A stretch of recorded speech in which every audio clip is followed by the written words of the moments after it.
Hi, Robin. How you doing? Hi. Hi, pretty well. It's such a big honor. Like I've been watching you on screen, for the majority of my life, and I've always been a fan. We've Uh, grown up together. we've grown up together. You were one of my first crushes, and I gotta admit, I still kind of crush on you. But professionally, um, I want to talk about your early career. I mean, you graduated high school early from New Rochelle. You graduated college at 19. Like, what was your upbringing to make you like push that hard at a young age? Well, you know, I was raised by my sister and I by a single mom who was born in the South. I was just talking to somebody about Black History Month, so I suppose that's all kind of in my psyche at the moment. But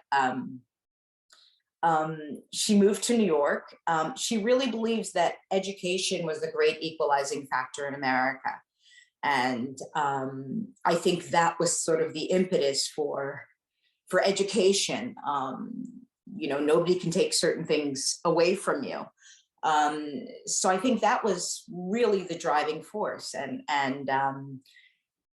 it's sort of interesting as a parent now, because I kind of realized that, there was a certain time in my life, by the time I got to Los Angeles, everything, I was still very young, but you know how you feel so grown up, I'm 21 and I'm all grown up, that kind of thing. But everything I knew was in a book. If it wasn't in a book, I didn't know it. So in many respects, a lot of my education, that those life lessons, life education, and sort of the other part of me growing up started very much after Sarah Lawrence and my months in grad school. So, with parents, I always try to tell them, travel with your kids, live. That's such a big part of growing up, just life itself. Well, I know it had to be some hesitancy. You're obviously advancing and progressing in your education, and you're at Harvard, one of the most prestigious institutions in the country, in the world, and you decide to go, pursue acting. Like how big a leap was that for you to say, like, I'm gonna leave, I think my family's just kind of getting over it and forgiving me now. Not forgiving me, but there was a time years ago, I think I was doing vagina monologues, and it was Rosie Perez, Debbie Mazar. I'd come home and I'd still see medical school applications. I'd find them somewhere in the house. It was so I think everybody realizes that's definitely not going to happen. But I think starting college at 15 and then going to grad school, and we all kind of have things that our parents want us to be, right? Like, take this path. And I have to say, quite honestly, I don't know if my children know this, but I want my son to be a lawyer. I mean, my younger son came to me, he's a senior at the university now, and he said, Mom, I'm not sure I want to be a lawyer. And I went, oh my God, here we go, it's payback.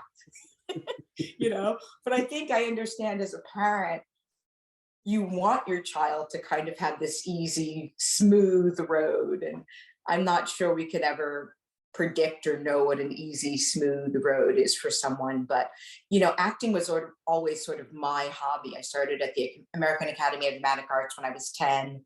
It was the thing I did. And I think probably, honestly, if I'd gone to a different undergraduate school, I would be a doctor today. But Sarah Lawrence really encouraged the arts, and it was something that was very close to my heart. And then by the time I got to grad school, I was just pooped, and I wanted to pursue acting, and I thought it was just a break, and the break hasn't ended. Mount Vernon produced Denzel, DMX, Yes. Clark. Did you run into any of these people in your upbringing? I know that Mm. Denzel's older and everything else. No, but let me tell you, I remember, going to the theater is one of my favorite things to do ever since I was a very little girl. And I remember seeing Denzel in a soldier's play. I must have seen him in a soldier like 6 times. I would go, I'm sure they were like, why does this girl keep showing up? I was so close, I could feel them spitting on me, with the word, where you just feel alive. So only then, I think that was the first time I saw Denzel live. But certainly Mount Vernon has produced some creative people, I think. Yeah, yeah. And I remember your episodes on Different Strokes and Head of the Class, and definitely on the Cosby Show. When you see like Kamal Bell do this doc on Cosby Show, I mean, do you tune into any of this stuff because of your own connection, or is it something that you just? No, I probably don't know what's going on. Both of my children play tennis, and we're a big tennis family. And so if you ask me anything about tennis, I'm very much tuned into that. But no, I don't. Yeah. Probably. So you're appearing on Queens, and you're Eric's ex-wife, and I know you've been through some marriages. Do you take any of that knowledge of? You're making my life seem far. I'm sorry. not in that way. I'm a one-time divorcee.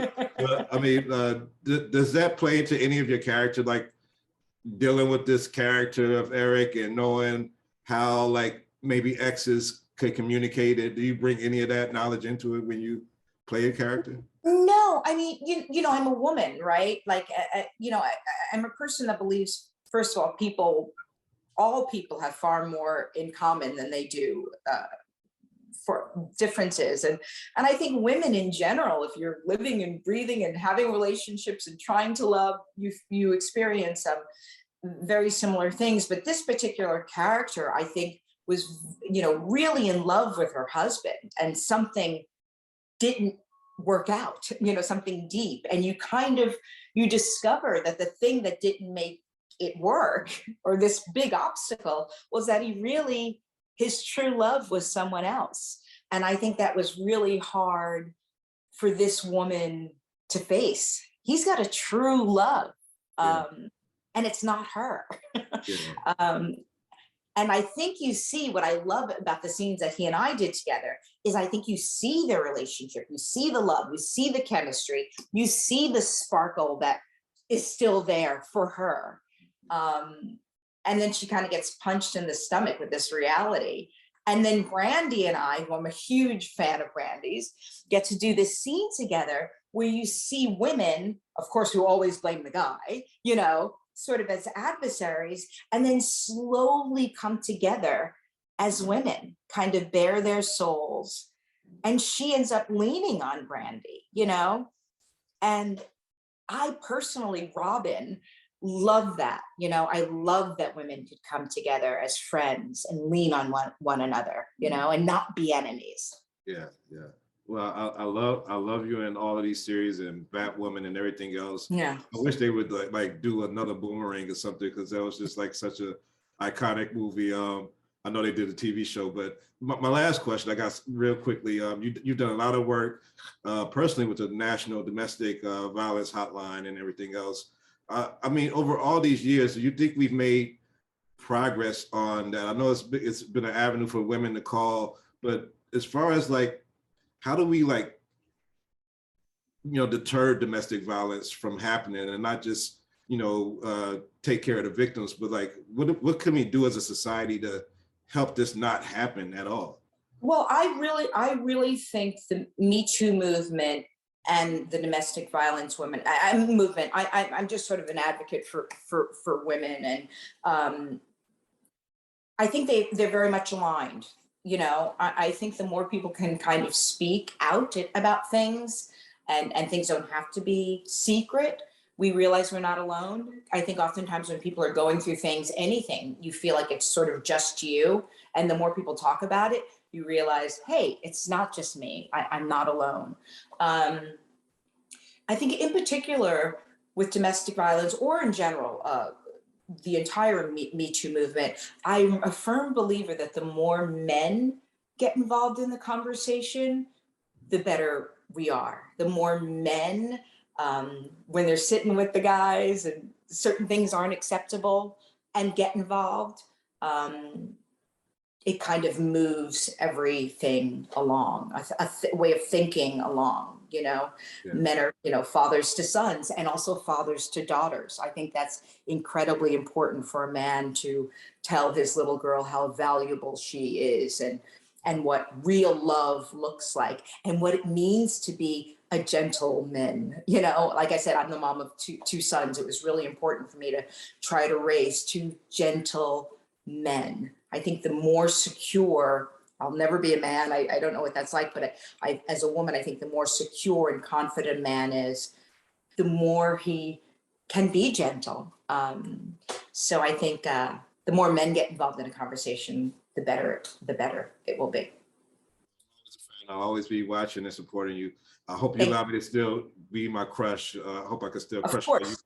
for before. Who's going to say no to that? Who's going to say no to that? Never. Yes. Thank you, Robin Gibbons. Thanks for the time. Thank you. Have a great day. Bye. Thank you, everybody.